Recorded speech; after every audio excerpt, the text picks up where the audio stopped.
할렐루야, 좋으신 하나님을 찬양합니다. 여러분 모두를 예수님의 이름으로 축복합니다. 5월 둘째 주일, 5월 14일 주일 말씀 묵상입니다. 오늘은 디모데전서 1장 12절부터 17절까지 말씀을 묵상하겠습니다. 한번 기도합니다.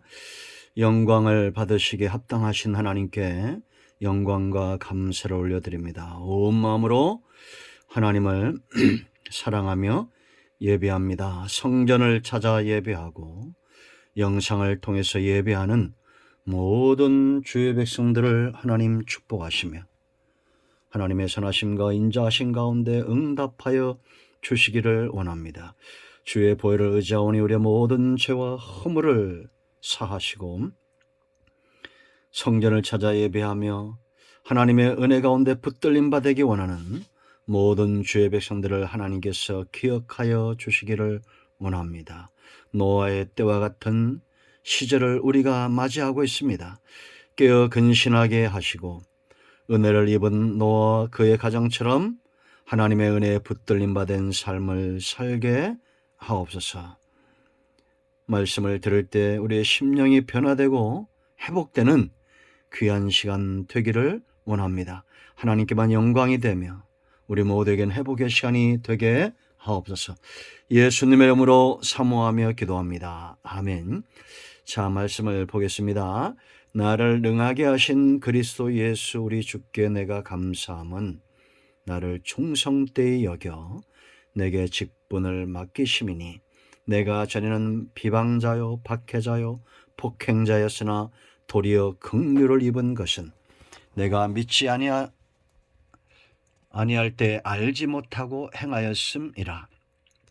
우리 주의 은혜가 그리스도 예수 안에 있는 믿음과 사랑과 함께 넘치도록 풍성하였도다. 미쁘다 모든 사람이 받을 만한 이 말이여, 그리스도 예수께서 죄인을 구원하시려고 세상에 임하셨다 하였도다. 죄인 중에 내가 괴순이라. 그러나 내가 긍휼을 입은 까닭은 예수 그리스도께서 내게 먼저 일체 오래 참으심을 보이사 후에 주를 믿어 영생 얻는 자들에게 본이 되게 하려 하심이라. 영원하신 왕 곧 썩지 아니하고 보이지 아니하고 홀로 하나이신 하나님께 존귀와 영광이 영원무궁토록 있을지어다. 아멘. 오늘도 이 말씀이 우리 모두에게 큰 은혜가 되기를 예수님의 이름으로 축원드립니다. 자, 여러분, 성도는 어떤 존재이냐? 세상에서 가장 존귀한 존재죠. 왜 그런지 아십니까? 하나님의 손에 붙들림 바 되어 있기 때문입니다. 하나님은 농부라 그렇게 말씀하셨습니다. 요한복음 15장 1절에 있는 대로 하나님은 농부입니다. 농부의 손에서 벗어날 수 있는 그런 농작물은 없지요. 제가 언젠가 얼핏 들었는데 벼가 있기까지 농부의 손길이 6,000번이 간답니다. 그 수고가 얼마나 놀랍습니까? 그러나 모든 농부가 그와 같은 열정을 가지고 있지는 않죠. 요즘 시골을 가보면 참 많이 바쁩니다. 논마다 농기계들이 열심히 일을 하고 사람들이 열심히 일을 합니다. 그런 어떤 논들은 풀과 잡초로 이렇게 우거져 있죠. 관리가 되지 않습니다. 하나님은 절대 저와 여러분을 버려두실 수 없습니다. 농부의 수고, 좋은 종자의 증거는 이 나무가 정말 좋다라는 것은 뭘 보면 알 수 있습니까? 열매라고 그랬죠. 열매입니다. 농부의 수고, 열매를 위해서 있는 겁니다. 좋은 종자 나무, 열매를 위해서 있는 겁니다. 하나님은 농부고 예수님은 좋은 포도나무고 참 포도나무고 우리는 그 가지입니다. 잎도 꽃도 열매도 이 가지에 열리는 겁니다. 그래서 세상에 있는 사람들은 하나님의 신에, 하나님의 농부 되신 하나님의 능력에 붙들림 받은 사람들이고 하나님 없이 사는 사람들입니다. 둘로 나눠집니다. 우리는 신포도가 아닌 참포도나무의 열매를 맺어야 됩니다. 우리가 지난 시간까지 살펴봤죠. 5절 참 정결한 마음, 선한 양심, 거짓이 없는 믿음, 이런 가지로 하나님이 만드셔서 결실하게 한다는 겁니다. 자, 이제 오늘 이 본문을 보십시오. 여러분, 농부의 손길에 벗어날 수 없었던 한 사람이 여기에 있습니다. 바로 사도 바울이죠. 하나님이 사도 바울을 통해서 어떻게 일하셨는지, 그가 하나님께 어떻게 쓰임받았는지, 그가 어떤 일들을 행하였는지 우리는 알고 있습니다.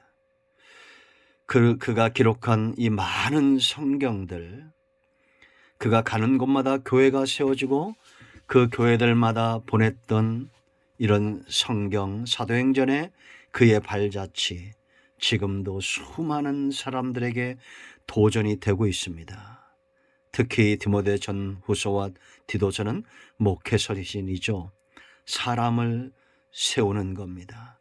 교회를 세우는 것, 성전을 세우는 것, 곧 하나님의 백성들을 세우는 겁니다. 바울 같은 사람을 만난다는 것은 축복입니다. 그렇지 않습니까?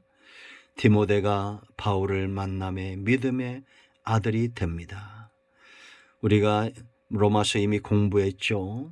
16장에 30여 명의 사람들 바울을 만남에 그들의 집이 성전이 되고 그들의 삶에 영적인 축복이 임하고 바울과 함께 어깨를 하는 동역자가 되었던 것을 우리가 보게 됩니다. 여러분, 하나님이 살아계시고 말씀대로 되고 있다면 정말 축복은 뭘까요? 그것은 하나님이 만들어가는, 다듬어가는 손길에 맡긴 바 되는 겁니다. 바울 보세요. 예수님 만나기 전과 만난 후가 완전히 달라집니다. 바울이 자신에 대해서 간증하는 본문 중에 가장 중요한 본문 한 곳을 우리가 오늘 읽었습니다. 우리가 주목해야 될 중요한 구절들이 있습니다. 바울의 생애에 하나님은 지금도 여전히 바울을 변화시켜 하나님이 기뻐하는 사람 만드셨던 것처럼 복음의 통로가 되고 교회를 세우고 하나님 나라의 귀하게 쓰임받도록 하나님이 바울을 다루셨듯이 여전히 지금도 하나님은 그렇게 일하신다라는 겁니다. 하나님의 손길을 우리가 기억하고 이제 우리도 나 자신을 향해서 또한 사람들을 향해서 이런 시각을 갖는 것이 굉장히 중요합니다. 가장 먼저 첫 번째는 12절 보세요. 나를 능하게 하신 예수 그리스도, 그렇게 이야기합니다. 여러분, 우리가 잘 암송하고 있는 구절이 있죠. 빌립보서 4장 13절 내게 능력 주시는 자 안에서 내가 모든 것을 할 수 있느니라.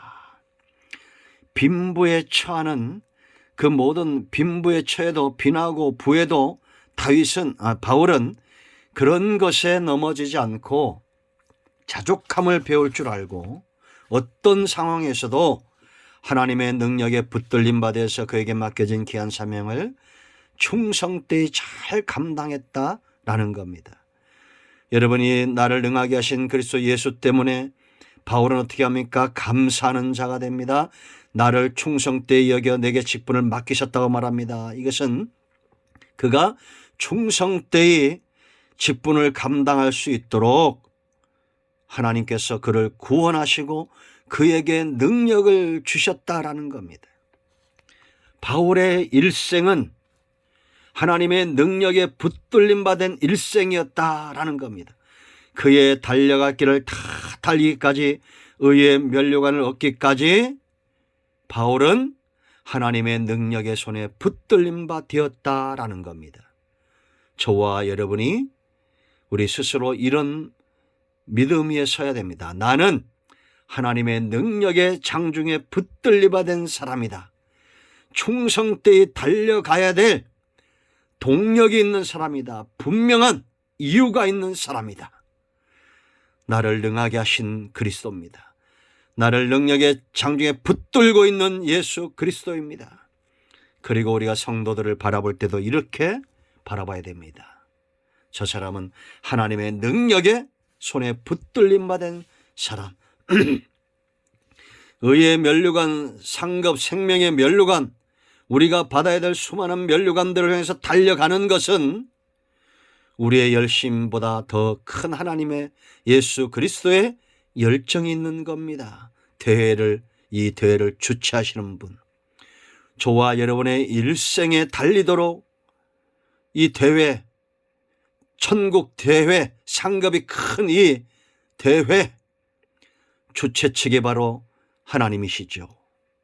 성공적으로 이 올림픽 대회가 끝나게 될 것입니다. 복음의 올림픽 대회가. 여러분, 충성된 삶을 사는 것은 아무나 될 수가 없습니다.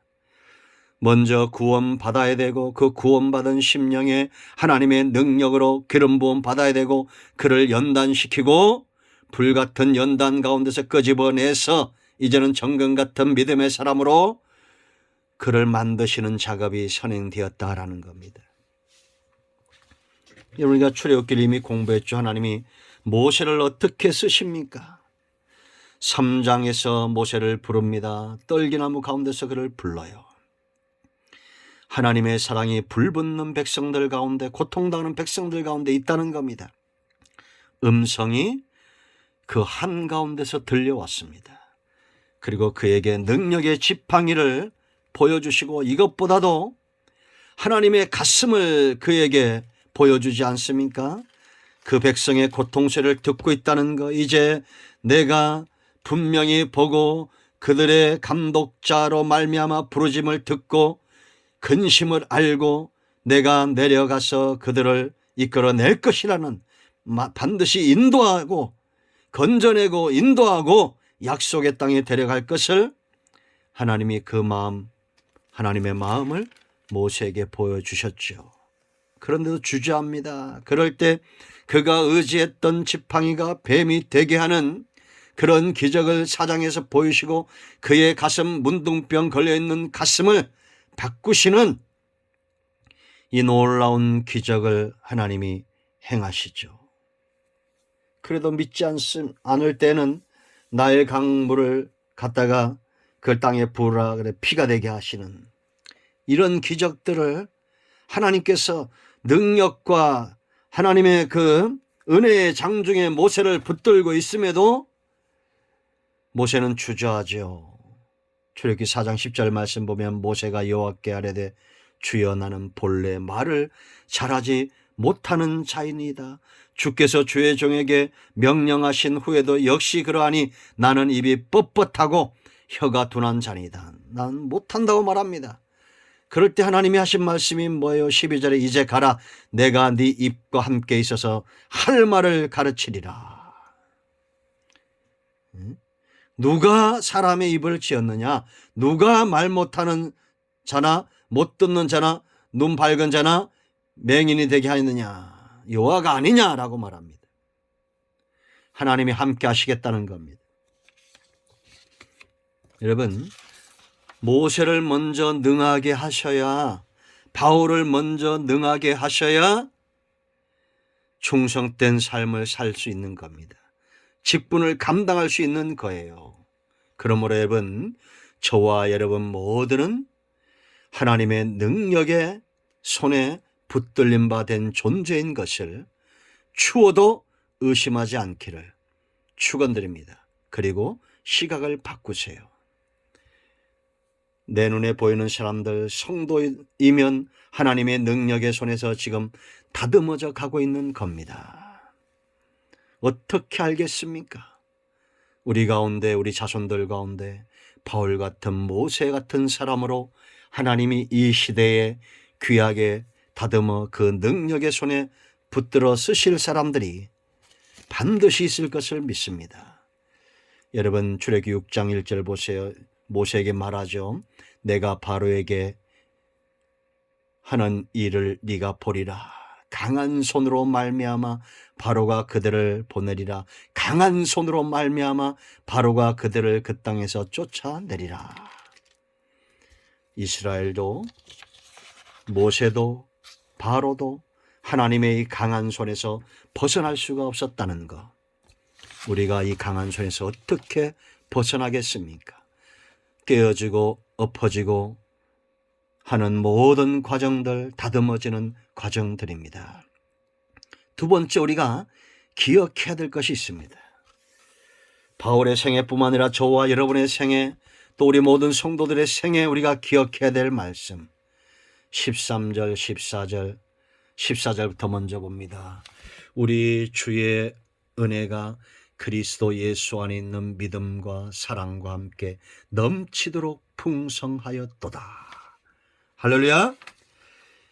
여러분, 하나님의 은혜가 저와 여러분에게 풍성하게 부어질 수밖에 없는 분명한 이유가 있습니다. 왜냐? 예수 그리스도 때문입니다. 우리는 예수님 때문에 믿음의 길이 열려졌습니다. 예수님 때문에 사랑의 길이 열려졌습니다. 예수님 때문에 하나님의 은혜가 예수님을 통해서 우리에게 넘치도록 부어지는 겁니다. 여러분, 바울은 이 예수 그리스도 이 복음의 통로였습니다. 복음이란 게 뭡니까? 예수님 때문에 구원이 오고 예수님 때문에 은혜가 풍성해지는 겁니다. 그럼 우리는 뭡니까? 그 예수 그리스도 그 복음의 통로가 되는 겁니다. 이해되시죠? 하나님은 예수님을 통해서 우리에게 은혜를 주시고 예수님 때문에 우리를 믿음에 서게 하고 하나님의 사랑이 풍성해지는 겁니다. 그리고 우리는 그 예수 그리스도를 전함으로 이 풍성한 은혜 가운데로 사람들을 초청하는 겁니다. 여러분, 우리가 이 하나님의 은혜를 생각할 때마다 기억해야 될 것이 있습니다. 이 은혜는 누구에게 필요한가? 세상과 다른 시각과 다른 잣대로 바라봐야 돼요. 13절 보세요. 이런 사람에게 하나님의 은혜가 부어진 거예요. 내가 전에는 믿기 전입니다. 예수님 만나기 전에요.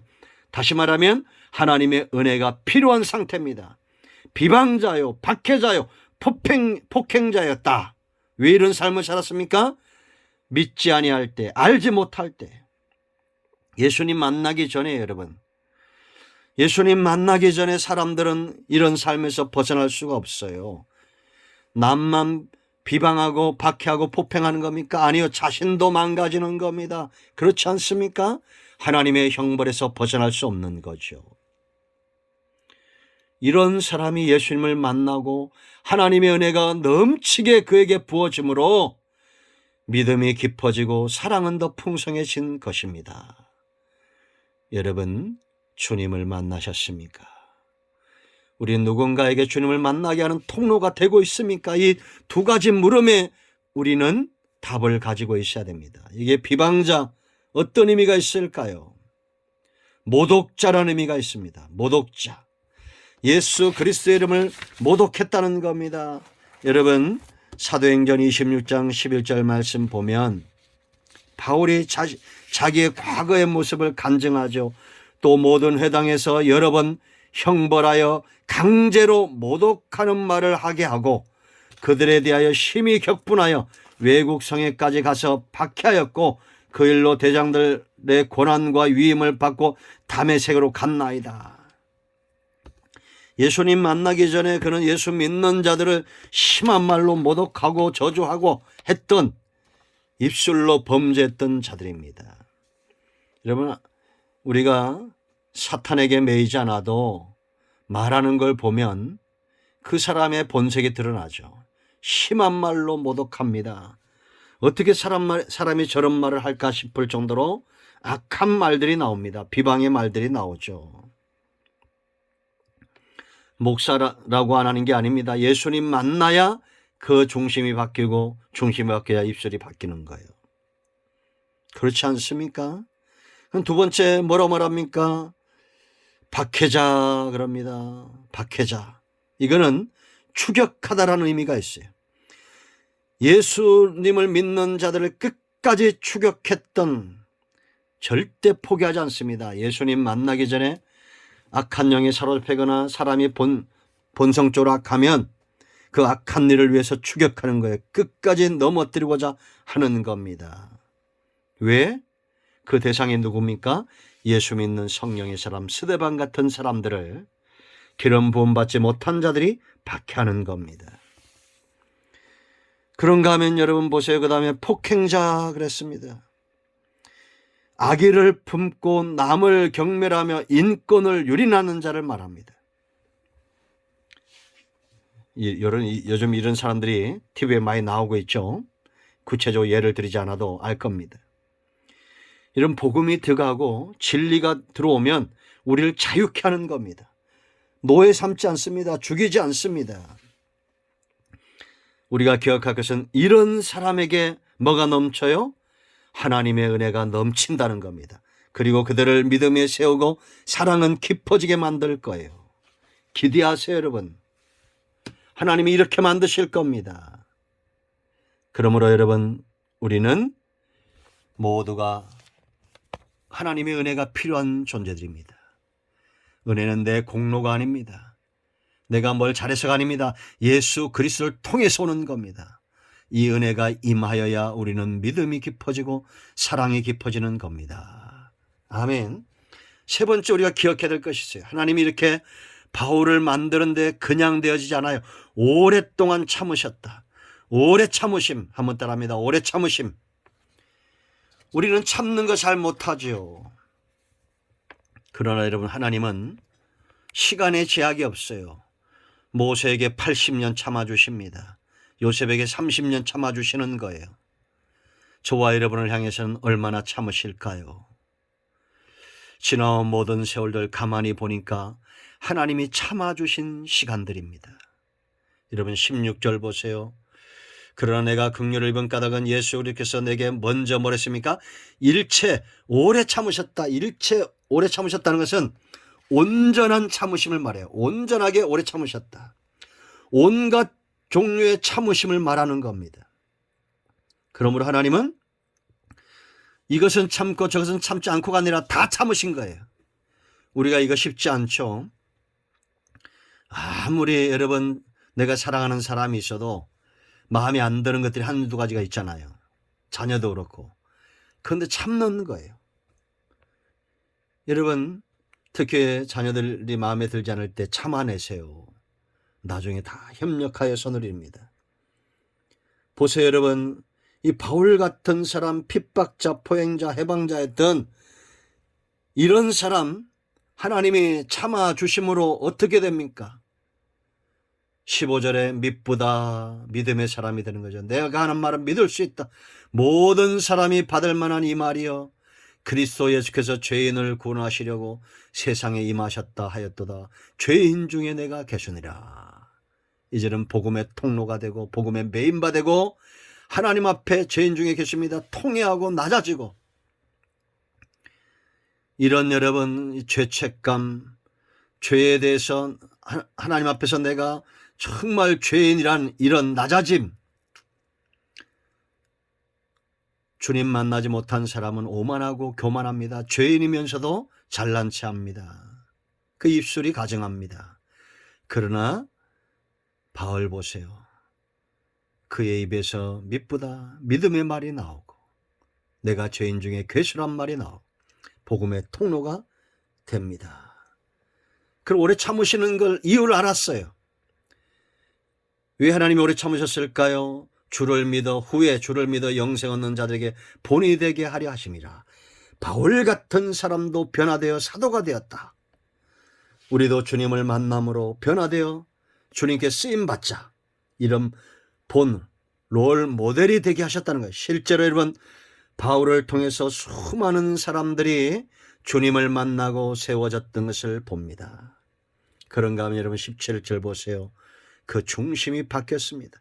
영원하신 왕 곧 썩지 아니하고 보이지 아니하시고 홀로 하나이신 하나님께 존귀와 영광이 영원 무궁하도록 있을지어다. 아멘. 여러분 보이는 것 같지 않습니까? 바울이 이 말을 할 때 그의 붉은 얼굴과 뛰는 가슴과 그의 빛나는 눈빛이 보이지 않습니까? 하나님은 그를 영광의 도구로 지금 만들어 놓으셨습니다. 오늘 이 말씀 가운데 성령이 함께하고 있음을 분명히 느낍니다. 여러분 모두가 하나님의 손에 붙들림 바 되고 벗어날 수 없는 이 능력의 손에 다듬어지고 만들어져서 하나님이 기뻐하는 복음의 통로가 되고 도구가 되기를 축원드립니다. 기도합니다. 나를 능하게 하신 예수 그리스도 나의 하나님 나의 주 사랑합니다.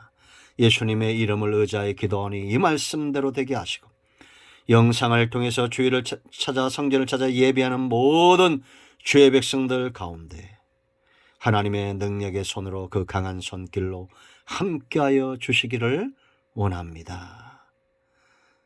예수님의 이름으로 사모하며 축복하며 취하며 기도합니다. 아멘. 기도합니다. 이제는 우리 주 예수의 크신 은혜와 하나님 아버지 큰 사랑과 성령의 유로통 충만 치유회복하심의 역사가 영상을 통해서 예배하며 기도의 소원들 하나님의 능력의 손에 붙들림 받아 쓰임받기 원하는 모든 죄 백성들 위해 이제로부터 영원토록 함께 있을지어다. 아멘.